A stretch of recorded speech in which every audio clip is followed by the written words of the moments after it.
The KZN Provincial Commissioner, Lieutenant General Nhlanhla Mkhwanazi, he will be addressing the media shortly. We are told that he will be flying over the Durban Metro, just assessing what's currently happening on the ground. I can tell you that there hasn't been any major disruptions in the Metro, but we will try and pose some questions to the Provincial Commissioner, asking him about some of the hotspots that were identified by the Police Minister, Mkhwanazi, earlier in the week, those hotspots being Phoenix, Inanda, as well as KwaMashu.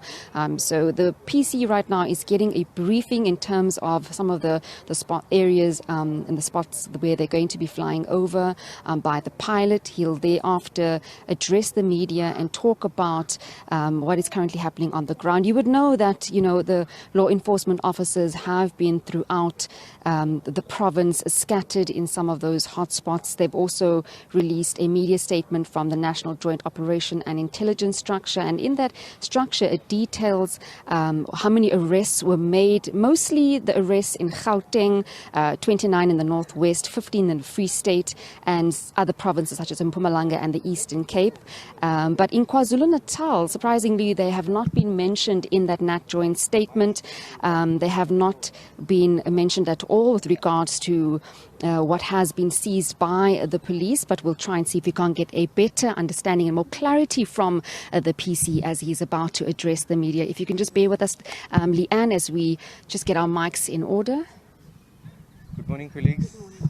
Good morning.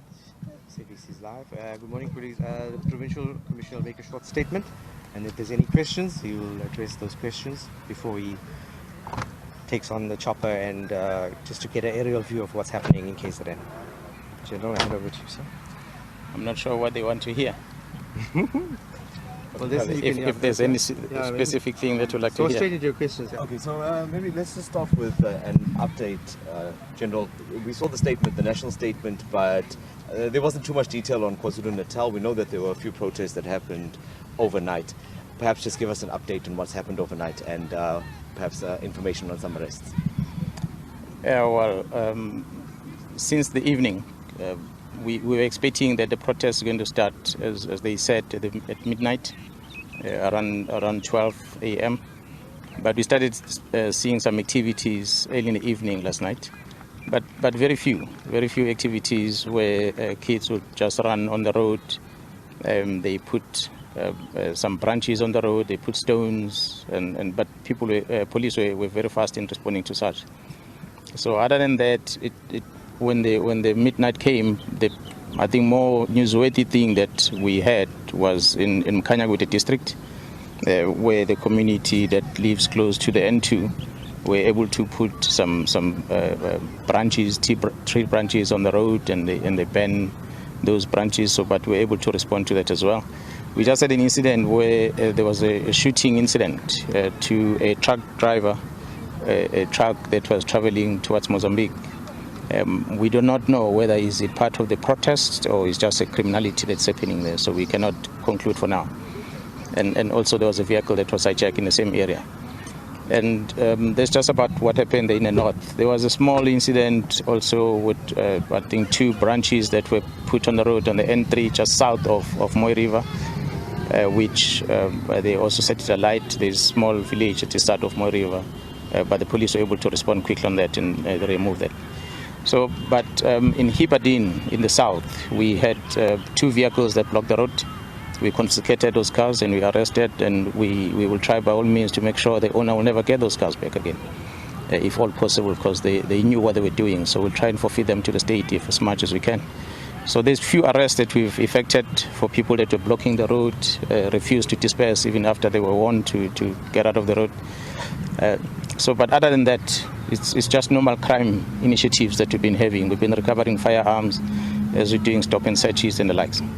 I just want to quickly go back to the truck driver, General. Was that truck driver killed or did he survive that attack? Yeah, well, he was not injured, fortunately. He survived. The other person, the owner of the other vehicle that was hijacked, is the one that was injured when they hijacked this car. Lieutenant General, my apologies. Going forward now, we do expect that there might be more protests this evening. Are you ready for deployment? How many officers are we going to see in the streets? I'm sure you will have heard when we announce our operations. We expect these protests to take place today, so our deployment will have been before these protests, as we started on Friday, and today we continue operations, and beyond today we remain alert because we do not know what is it that they might want to do. It's quiet now. It's very quiet all over. But I think they had a bit of a challenge with regard to the transportation to move some of these protesters to come to the city. I've said it before, and I'm saying it again, that as KZN Police, we never receive any notice for any march. Had we received a notice of a march, we would have planned it and planned the route that they were going to use. So as such, we just don't have any notice for any march. We don't know what is it that they're going to do next, but we remain alert, and our members are all over, and I'm sure you might have seen that communities are also out there, not blocking anybody, but just standing on the side of the road, being alert, and just to keep eyes and ears and be able to mobilize the police as when incident happens. Commissioner Nhlanhla from KZN, do you have any number of the protesters that have been arrested? I do know that some were arrested in Nanda, Besta, this morning. Yeah, well, as I come in here, I cannot tell exactly the exact number that was arrested. I know of the two in Jozini, next to the area where the blockage was on N2. I know a couple of them in the south. Also, for now that I know at the top of my head is about 10 protesters, but I'm not sure what has been the latest since I think in the past 2 hours I've been engaged, so I never really got to check the stats. General, I just want to find out from you if you can give us any information on those disruptions that were reported on the N3 in particular. I think it was Bergville, if I'm not mistaken. There was something also at Mooi River. Do you have any further information on exactly what transpired there? No, there was no disruption in Bergville.